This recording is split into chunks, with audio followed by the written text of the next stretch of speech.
Hello viewers, இனி நம்ம பார்க்க போறது ஒன் பீஸ் எபிசோட் 392 பார்ட் 2.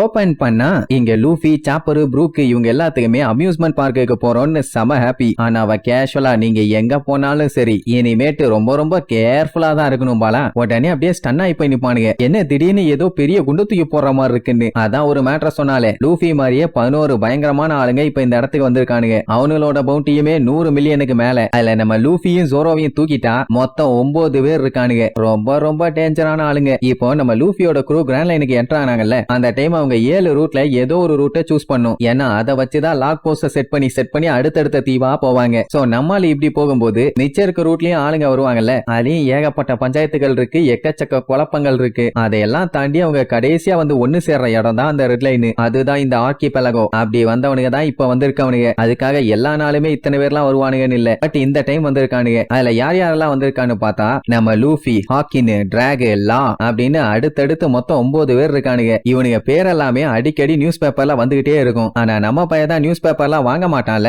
அவ இழிச்சுக்கிட்டே தப்பு பண்ணிட்டியாகனா, இன்ஃபர்மேஷன்ங்கிறது வெப்பன் மாதிரி. அட்லீஸ்ட் நீ எதிரிங்களோட பேரையாச்சும் தெரிஞ்சு வச்சிருந்திருக்கணும். அது கூட பண்ணாம விட்டுருக்க. தப்பு பண்ணிட்டியாடா கண்ணாம்பா. உடனே சாப்பர் அவ சொன்னாலே ஹாக்கின்ஸ், டிராகன் அவங்க எல்லாம் யாரு என்னன்னு விசாரிப்பான். அப்பந்தான் ஒரு பெரிய ஷாக்கு. என்னன்னா அவங்களோட பவுண்டி லூஃபியை விட டபுள் மடங்காமா. சாப்பர் மிரண்டு போய் கத்துவான். எது லூஃபியை விட பவுண்டி அதிகம் இருக்க ஆளுங்க இந்த தீவுல இருக்கானுங்களான்னு. ஒரு செகண்ட் லூஃபியே அப்படியே ஸ்டன் ஆகி போய் நிப்பான். அப்படியே கட் பண்ணி 24வது ட்ரீயை காட்டுறாங்க. அங்கதான் ரெஸ்டாரண்ட் எல்லாமே இருக்குது. அதுல ஒரு ரெஸ்டாரண்ட்ல ஒரு தீப்பையே தீனி தின்னுட்டு இருப்பான். எல்லாம் பார்த்துட்டு மிரண்டுவானுங்க. ஏன்டா அவ திங்கிற சாப்பாடு அப்படி எங்கதான்டா போகுதுன்னு. அட ஆளை பார்த்தா சப்பையா இருக்கா, ஆனா சோற மட்டும் வெளுத்து வெட்டிட்டு இருக்கா. தட்டே குமிஞ்சு போய் கிடக்கும், அந்த அளவுக்கு தீனி. அப்ப பக்கத்து டேபிள்ல ஒரு பெரிய மாஃபியா பைய உட்கார்ந்து தின்னுட்டு இருப்பான். அவனுக்கு அவ திங்கிறத பார்த்தவனே ஏன்டா திங்க வந்தவங்கிற மாதிரி ஆயிருச்சு. கொஞ்சம் அவளை வாயை மூடிட்டு இருக்க சொல்லுங்கடா, என்னால ஒழுங்கா திங்க முடியலம்பா. அவன் பையன் பதறிக்கிட்டே வந்து, டாடி அப்படியெல்லாம் பண்ணக்கூடாது, அது நமக்கு தான் பஞ்சாயத்தும்பா. ஏன்னா இங்க நேவி ஹெட் குவார்டர்ஸ் பக்கத்துல தான் இருக்குது. ஏதாச்சும் சண்டையை போட்டு சீனை கிரியேட் பண்ணீங்க, அப்புறம் உங்களை தூக்கி கொண்டு போய் உப்பு கண்டம் போட்டுருவானுங்கன்னு சொல்லுவான். உடனே காண்டாயி கையில ஃபோர்க் ஸ்பூன் எடுத்து ஒரே சொருகு. ஐயோ அம்மாடி ஆத்தாடின்னு கத்திட்டே விழுவான். இவன் ஆக்சுவலா வெஸ்ட் ப்ளூவை சேர்ந்தவன். ஃபயர் டேங்க் பைரட்ஸோட கேப்டன். 138 மில்லியன் பெரி பவுண்டி இருக்கு. அடுத்து சப்பி போன பணங்கொட்ட மாதிரி இருந்துகிட்டு சோத்த கேப் விடாம வெளுன்னு வெளுத்து வாங்கிட்டு இருக்காளே லேடி லூஃபியா இருப்பாளோ. ஆனா அவனுக்கு மேல திங்கிறா. எவ்வளவு தின்னாலும் பத்தலன்னு கேட்டுக்கிட்டே தான் இருக்கா. நம்ம ஆளாச்சும் குறிப்பிட்ட நேரத்துக்கு அப்புறம் வயிறெல்லாம் வீங்கினதுக்கு அப்புறம் போதும்னு சொல்லி ஸ்டாப் பண்ணிடுவான். ஆனா அவளுக்கு சோறு தின்னு அப்படி வயிறெல்லாம் பெருசான மாதிரி தெரியல. அதனால விடாம திம்பா. போதுங்கிற வார்த்தையே வரல. இவ தான் சவுத் ப்ளூவை சேர்ந்தவ,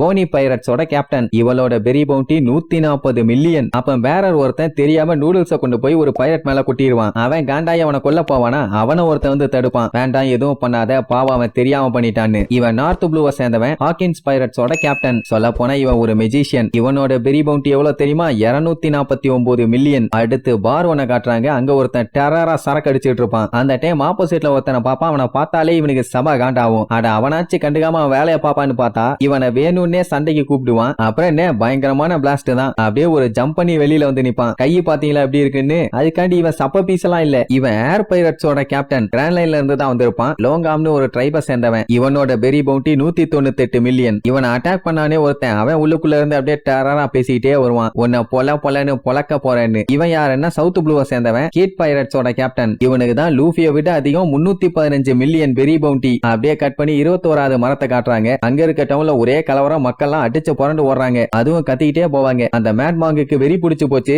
எல்லாத்தையும் பொழந்து கட்டிட்டு இருக்கான். சீக்கிரமா இங்க இருந்து கிளம்பணும்னு வெள்ளுந்தடிச்சு ஓடுவாங்க. ஏதோ ஒரு காவாலி பைய கையில பார்த்தா பெரிய இரும்பு ராட வச்சு கண்ணுல பறவங்க எல்லாத்தையுமே அடிச்சுட்டு இருப்பான். அப்ப திடீர்னு மஞ்சள் கலர்ல முடிய வச்சுட்டு ஒருத்தன் வந்து சண்டை போடுவான். அப்படியே அவன் கூட சண்டை போட்டுட்டு இருக்கும் போதே இடையில இன்னொருத்தன் வருவான். இவன் நார்த் ப்ளூவை சேர்ந்தவன், டிரேக் பைரட்ஸோட கேப்டன். இவனோட பெரி பவுண்டி 222 மில்லியன். இந்த பக்கம் 2 பேரும், அந்த பக்கம் அந்த மஞ்ச முடி மண்டைய மட்டும்தான். பெரிய சைஸ் கட்டையை வச்சு அடிச்சானே அவன் எங்க இருந்து வரான் தெரியுமா? ஸ்கை ஐலாண்டாமா. ஃபாலன் மாங் பைரட்ஸோட கேப்டன். இவனுக்கு 180 மில்லியன் பெரி பவுண்டி. இவங்க சண்டை போட்டுட்டு இருந்தாலே ஒரு மாஸ்கோட்ட மஞ்சமாக்கான். அவனுமே சாதாரண ஆள் கிடையாது. அவன் சவுத் ப்ளூவை சேர்ந்தவன், ஆனா கிட் பைரட்ஸை சேர்ந்தவன் தான். அவனோட பெரி பவுண்டி 162 மில்லியன். இந்த சண்டை எல்லாம் முடிஞ்ச உடனே அந்த ட்ரேக் பையன் அவன் பாட்டுக்கு வந்துட்டு இருப்பான். அப்ப திடீர்னு ஒருத்தன் கூப்பிட்டு, என்னப்பா ட்ரேக் இன்னைக்கு எத்தனை பேர்த்த கொண்டேன்னு கேட்பான். இவன் நார்த் ப்ளூவை சேர்ந்தவன், ஹார்ட் பைரட்ஸோட கேப்டன். கேப்டன் இவனுக்கும் 200 மில்லியன் பெரி பவுண்டி என்னடா இஷ்டத்துக்கு வாரி அரைச்சிருக்காடுங்க தாங்க முடியல. ஆக்சுவலா கிராண்ட் லைனுக்குள்ள என்டர் ஆகும் போது எக்கச்சக்கமான பைரட்ஸுங்க உள்ள வருவாங்க. ஆனா கடைசி வரைக்கும் சர்வைவ் ஆகி எல்லாராலையும் வர முடியாது. இந்த கிராண்ட் லைனை ஒரு சர்வைவல் டோர்னமெண்டா பார்த்து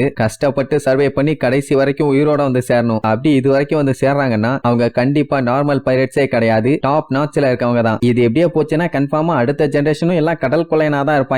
மொத்தத்துல அவ கொடுக்கிற இன்ஃபர்மேஷன் படி ஏகப்பட்ட பெரிய பெரிய பைரட்ஸ் எல்லாம் நியூ வேர்ல்டுக்கு போறதுக்காக இவ்வளவு தூரம் வந்திருக்கானுங்க. அவளுக்கு ஒரு விஷயத்த மட்டும் தான் நம்ப முடியல. அந்த கேப்டன் கிட்ஸ் இருக்கான்ல அவனோட பவுண்டி லூஃபியை விட அதிகம். ஏன்னா அவன் நார்மல் சிவிலியன்ஸ் நிறைய பேர்த்த கொடுமைப்படுத்தி இருக்கான். பட் நீங்க எல்லாம் அந்த மாதிரி இல்ல, அதனாலதான் நான் உங்க கூட 100% சப்போர்ட்டுக்கு இருக்கேன்பா. உடனே லூஃபிக்கு சந்தோஷம். அப்படின்னா வாங்க ஜாலியா என்ஜாய் பண்ணலான்னு கேஷுவலா கேட்டுட்டு சிரிக்க ஆரம்பிச்சிருவான். இவங்க ரெண்டுத்துக்கு ஆடி போவோம், என்ன இந்த நிலைமையிலயும் பையன் கேஷுவலா இருக்கானேன்னு. இப்போ லூஃபிக்கு எப்படியாச்சும் அந்த கிராஃப்ட் மேனை புடிச்சே ஆகணும். ஆனா அவன் ரஃபான டவுன்ல இருக்கான். என்ன பண்ணலான்னு கேட்டா என் ஹஸ்பண்டுக்கு எல்லாம் ஒண்ணு ஆகாது, உங்க எல்லாத்த விட ஒரு 100 மடங்கு ஸ்ட்ராங்கான ஆளும்பா. எது 100 மடங்கான்னு சொல்லி நம்மளுக்கு அப்படியே ஸ்டன் ஆகி போய் பேந்த முழிக்கிறதோட இந்த எபிசோடுக்கு எண்டு கார்டு போட்டு முடிக்கிறாங்க.